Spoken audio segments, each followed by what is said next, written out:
हमारे मंदिर प्रांगण की हमारी बहन मीना अग्रवाल जी किन्हीं कारणों के बस उपस्थिति नहीं हो पाई। और सत्य बताऊं आपको, भगवान सत्यनारायण के मंदिर में बैठा हूं, झूठ नहीं बोलूंगा। आपकी अनुपस्थिति में ऐसा प्रतीत हो रहा था कि जैसे इस मंदिर में जो हमारी देवियां आती हैं, जो आदि शक्ति आती हैं, ऐसा लग रहा था कि उनके अंदर उत्साह है ही नहीं। और आज आप देखो वापस आए हो तो सारी शक्तियों के चेहरे पे अलग सी आभा मंडल झलक रहा है, अलग अलग प्रभाव है आज। तो एक बार जोरदार तालियां मीना जी के लिए। बहुत धन्यवाद, बहुत साधुवाद, बहुत सहयोग करती है, बहुत पॉजिटिव एनर्जी बढ़ती है सबके अंदर और सबका बड़ा ध्यान रखती है, मान करती हैं, सम्मान करती हैं, आदर करती हैं। ऐसी हमारी बहन। ऐसा लगता है कि एक सेविका अगर नारायण सेविका नहीं है तो आज आनंद नहीं आ पा रहा। वो शोभा यात्रा में वो उत्साह नहीं दिख पा रहा था। वो ऐसा लग रहा था वो एनर्जी का इंजेक्शन जो हमारी बहन जी के पास है वो वही लगा सकती। दूसरा डॉक्टर का इंजेक्शन लगा दे, हो सकता इधर की बजाय इधर लग जाए तो फायदा की जगह नुकसान। तो भैया जिसका काम वही को साझे और करे तो नंगा बाजे। तो इसलिए राधे राधे, बोलो सत्यनारायण भगवान की। चतुर्थोध्याय इधर साधु वैश्य मंगला स्मरण कर कर भगवान का पूजन आदि कर निकले हैं। भगवान सत्यनारायण भी कौतिकी हैं। फिर उनको ये लगा कि अभी देखें इन साधु महाराज को अभी कितने % शुद्ध हुए हैं। फिर परीक्षा लेने के लिए एक दंडी स्वामी का वेश धरकर फिर आ गए और दंडी से कहने लगे।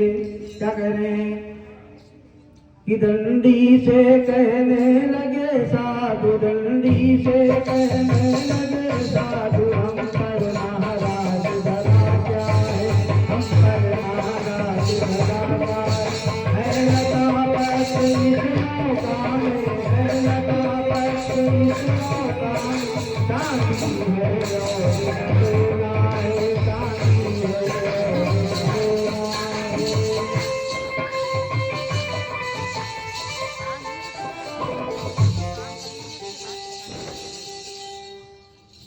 तो दंडी स्वामी बनकर आए भगवान सत्यनारायण परीक्षा लेने के लिए और साधु से निवेदन कर रहे हैं कुछ इच्छा ठीक हो मिलेगा क्या प्रभु। और साधु वैश्य क्या कर रहे हैं, साधु वैश्य क्या कह रहे हैं, मनोभाव क्या हो गए। बोले अरे प्रभु अभी तो बड़ी मुश्किल से कैसे छूट के आए हैं हम, आपको क्या पता कहाँ से एक मुसीबत छूटी नहीं और दूसरी आ गई। अभी सुबह से न बोनी तो कुछ हुई नहीं है और मांगने वाले पहले आ गए। अच्छा वैश्यों की स्थिति भी ऐसी होती है, व्यापार कर रहे हैं, मान लो कोई मांगने वाला आ जाए, कहते हैं अभी तो कुछ प्राप्त हुआ नहीं है, पहले से खर्चा पहले आ गया। तो ऐसे ही उनके मन में आया, बोले महाराज हम पर कहाँ कुछ रखा है, इसमें तो सिर्फ लता पत्र ही है, हम पे इसमें कोई चांदी सोना थोड़ा ना लगा है नाव में, इसमें लता पत्र ही है। अब दंडी स्वामी बोले अच्छा ठीक है, जैसा कहते हो वैसा ही हो जाए, जो कह रहे हो वही हो जाएगा। और इतना कहकर दंडी स्वामी नदी से कुछ दूर होकर किनारे पर बैठ गए और साधु ने देखा कि नाव हल्की चल रही है, क्योंकि जब नाव पर सामान रखा होता तो भारी होती है। उसने देखा जब हल्की हो रही है नाव, उसको संदेह हुआ, उसने नाव खोल कर देखा। जब उसने देखा अरे ये तो सब लता पत्र ही है, अरे भगवान ये क्या कर दिया तुमने, तो मेरा फिर सर्वस्व नष्ट कर दिया। फिर ही दोषारोपण भगवान को ही करने लगा। तब उसके दामाद ने समझाया। दामाद कहता है कि मैंने तो निश्चय जान लिया लीलाधर भेष बनाए हैं और लेने के लिए परीक्षावश भगवान स्वयं ही आए हैं। कि मुझे तो ये लगता है ये दंडी के वेश में जो है भगवान ही आए हैं परीक्षा लेने के लिए। आप ऐसा करें दंडी स्वामी के शरण में जाएं और आपका कल्याण होगा। दामाद के समझाने पर दंडी स्वामी के पास गए हैं साधु और चरणों में जाकर दंडी स्वामी के गिर गए हैं, क्योंकि भगवान खुद ही कहते हैं कि कितना भी बड़ा अपराधी क्यों ना हो, लेकिन भगवान कहते हैं कि सन्मुख हो ही जीव हो ही जब ही जन्म कोटि अग नासई तभी। कितने भी जन्मों का पापी हो, अगर वह मेरे शरण में आ जाता है, मेरी शरण आगत हो जाता है, तो मैं उनके पापों का शमन कर देता हूँ। पापों का ही नहीं, बोले कोटि विप्र बट लागई जाहू, बोले अगर करोड़ों ब्राह्मणों की हत्या भी है अगर उसके ऊपर, तब भी मैं उसका शमन कर देता हूँ अगर वो मेरी शरण में आ जाता है। तो ऐसे ही साधु विलाप कर रहा है और चरणों में गिर गया कि प्रभु आपकी माया से तो ब्रह्मा आदि भी मोहित हो गए हैं, भोले बाबा भी मोहित हो गए हैं, नारद जी को भी एक बार आपने मोह में डाल दिया था, कट्टर विरोधी हो गए थे, कहने लगे थे पर संपदा सकूं नहीं देखी, पर संपदा सकूं नहीं देखी, तुम्हारे ईर्षा का पट की। वो उल्टा लगे लगे कि दूसरे की संपदा आपको दिखाई नहीं पड़ती है, तुम्हारे अंदर तो कपट भरा हुआ है। अभी एक भक्त ऐसी बात करने लगा, कोई माया है भगवान की, माया क्या न कर दे प्रभु, तो आपकी माया को कौन समझ सकता है प्रभु, मैं तो नर हूँ, मूर्ख हूँ, अज्ञान हूँ, अज्ञानी हूँ, मैं कैसे समझ सकता हूँ आपको। भगवान बोले ये मूर्ख, तू बार बार मेरी पूजा को बोलता है और मेरे कारण ही तुझे बार बार कष्ट को प्राप्त करता है। भगवान उसके रुदन को देखकर प्रसन्न हुए और वरदान देकर उनका ध्यान हुए। साधु ने नाव पर आकर देखा, धन को जैसा था वैसा ही पाया, प्रसन्न हुआ और उसी समय अपने साथियों के साथ भगवान सत्यनारायण का भोजन किया, प्रसाद ग्रहण किया, गाना आदि करके अपने घर के लिए चला है साधु। कुछ दूर नाव चली तो होता क्या है, जाने में टाइम लगता है और आप जब कहीं से वापस आ रहे होंगे तो टाइम नहीं लगता है, वापसी में टाइम नहीं लगता है, जाने में बड़ा टाइम लगता है। वापसी हो रही है, साधु की भी घर जाने जा रहे हैं तो बड़ा उत्साह है, मन में बड़ा आनंद हो रहा है कि आज हम घर पहुंच रहे हैं। इतने में उनका घर आया है और दूत को दिखाया कि अरे वो देखो मेरा रत्न पुरुषार्थ नगर आ गया, मेरा घर आ गया। दूत को आदेश दिया कि जाकर मेरे आने की सूचना दे दो जाके। लीलावती को दूत गया और इधर भी माता और पुत्री लीलावती कलावती इधर भी भगवान सत्यनारायण का पूजन कर रहे थे। दूत ने बताया कि शेख जी बहुत सा धन लेकर संगी साथी के साथ नगर के निकट आ गए हैं, आप भी जल्दी आओ दर्शन के लिए। अब तो फिर वो समय ही नहीं बचा, पहले लोग कहते थे कि हाँ जब इंसान व्यापार करने के लिए बाहर जाया करता था तो मिलने की आस कभी नहीं थी माताओं को कि अब आएंगे, पता चला एक बार व्यापार करने चले गए और 4 साल बाद आ रहे हैं, 5 साल बाद आ रहे हैं।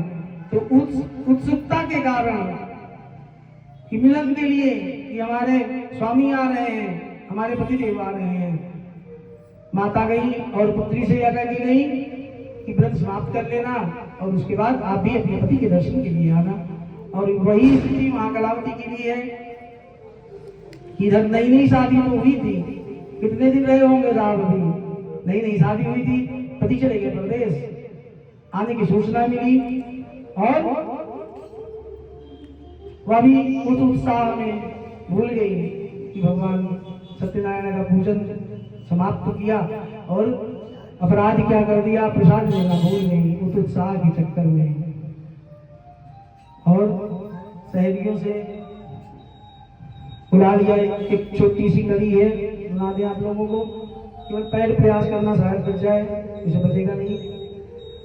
क्या कह रही है कलावती, एरी सखी मंगल गाओरी, एरी सखी मंगल गाओरी, धरती अंबर सजाओरी, धरती अंबर सजाओरी, आज उतरेगी की सवारी,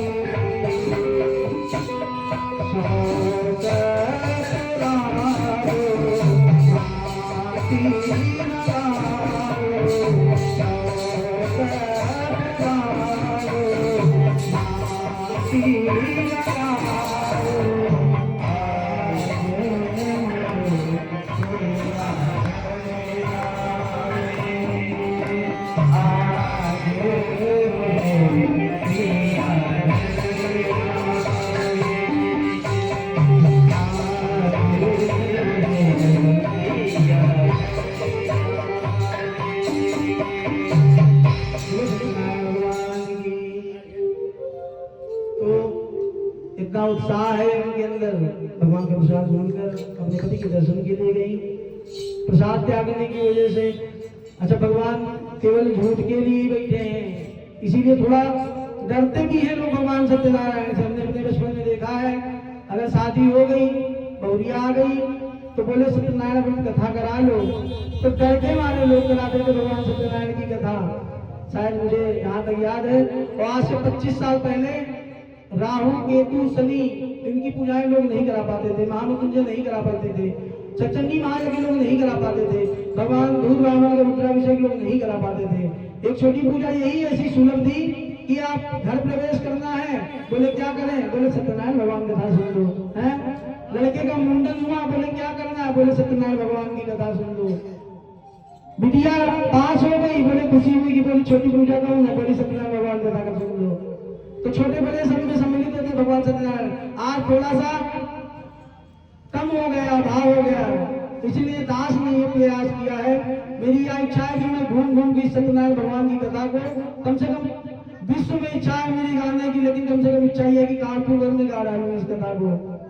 और एक चीज और बता दें आपको, इस कथा के लिए दास ने अपनी दक्षिणा को शून्य कर दिया है। मुझे नहीं चाहिए दक्षिणा, लेकिन अभी लोगों का पेट है, मान लो इनको व्यवस्था करनी पड़ती है, इनको धन की आवश्यकता है, इनके बीवी बच्चे हैं, बाल गोपाल हैं, सबकी अपनी अपनी व्यवस्थाएं हैं। और दास का तो कोई नहीं, भंडारा चल रहा है आश्रम में, जहाँ बैठ जाएंगे आश्रम में भोजन मिल जाएगा, तो दास को आवश्यकता इतनी नहीं है। लेकिन ये लगता है कि नारायण का नाम जितनी जगह हो जाए, जहाँ हो जाए, तो अगर इस कथा के माध्यम से कोई भी कहीं भी कराना चाहे इस कथा को, तो हमारी तरफ से पंडित जी की दक्षिणा नहीं है कुछ, लेकिन बस केवल इन जो सरस्वती के लाडले हैं ये, इन्हीं की वजह से आनंद आता है। बाकी हमारे अंदर तो कोई रस है ही नहीं, रस तो सारा इनके अंदर है, इनके पैर के अंदर है, इनकी ढोलक के अंदर है, और इनके आर्गन के अंदर है। ये आर्गन बजा रहे हैं तो आप लोग नाच भी इतनी देर, अगर हम 4 घंटा चिल्लाते रहते तो एक वो आदमी खड़ा होने वाला नहीं होता। ये तो माता सरस्वती की कृपा है इन पर सब पर। या सुंदर गुणगान कर रहे हैं, बोलो सत्यनारायण भगवान की। तो कहने के भाव यह है, आप ही तो हैं, आप ना होते तो हम लोग कहाँ होते। कोई नहीं, बोलो। तो हम लोग थे सुंदर, तो इधर प्रसाद का त्याग किया, भूल बस ही त्याग हुआ है प्रसाद का, लेकिन भगवान रुष्ट हो गए और उसके पति को नाव के सहित जल में डुबा दिया। जाकर जब वहां गई, अपने पति के दर्शन नहीं किए हैं उन्होंने, बड़ा कष्ट हुआ, रुदन हुआ। नई नई शादी होती है साहब, अगर ऐसी स्थिति हो जाए तो क्या स्थिति होगी उस स्त्री की। रुदन कर रही है, जोर जोर से विलाप कर रही है, भूमि पर गिर पड़ती है, बेहोश होती है, फिर उसको पानी डाला जाता, उठाया जाता है, बार बार यही क्रम चलता रहता है। तो इससे एक संकेत मिलता है कि भगवान इस जीवन में हम लोग, मान लो जैसे परीक्षित जी थे, उनको यह पता था कि आज से 7वें दिन मुझे तक्षक सर्प डसनेगा, और 7 दिन का समय था उनके पास, और है हमारे पास भी केवल 7 दिन ही, 8वां दिन हमारे पास नहीं है। लेकिन उनके पास विशेषता ये थी, उनको पता था कि 7वें दिन नहीं होगा, और हमको ये भी नहीं पता कि कल होगा कि नहीं होगा। उनको कम से कम 7 दिन पता था, तो अपने मुक्ति का साधन बनाने लगे। तो हम लोग ना कर पाए, कम से कम भगवान का संकीर्तन करते रहे, भगवान का नाम जप करते रहे। तो इससे क्या है, क्योंकि संसार में हम आए हैं, कल क्या होगा पता नहीं है। एक राजन जी का बहुत सुंदर भजन है, प्रयास करूंगा भगवान के चरणों में समर्पित करने का। और जगत में कोई ना परमान,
दुनिया में आवागमन की दुनिया में जगत है तो जगत है तो प्यारे जगत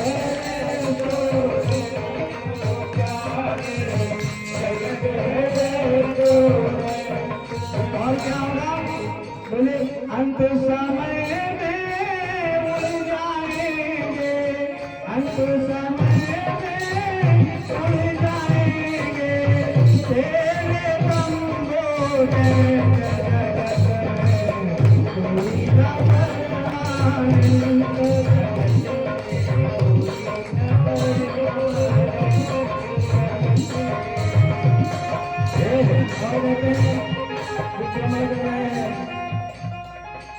हरिद्वार जाएंगे काशी घूमने जाएंगे सागर कहता है हरिद्वार चाहे काशी मथुरा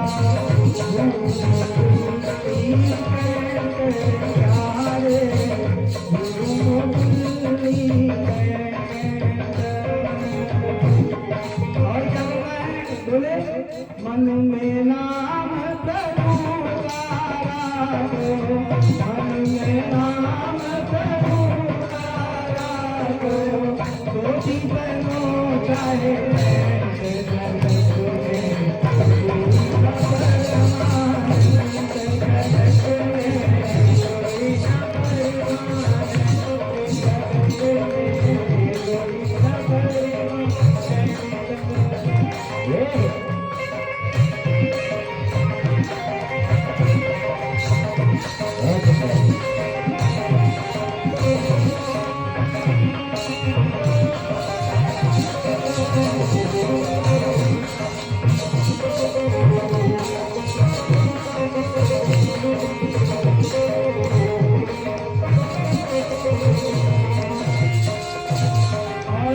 राष्ट्रपति हैं बड़े पद पे आसीन हैं तो क्या किसी को छोड़ देते हैं सागर कहते हैं राष्ट्रपति चाहे हो चाहे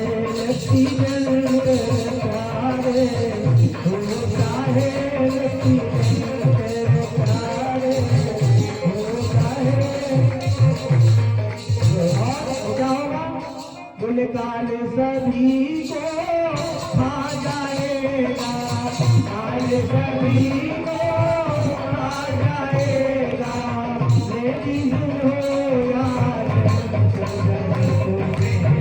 कोई न परवान जगत में कोई न परवान जगत में कोई न परवान जगत में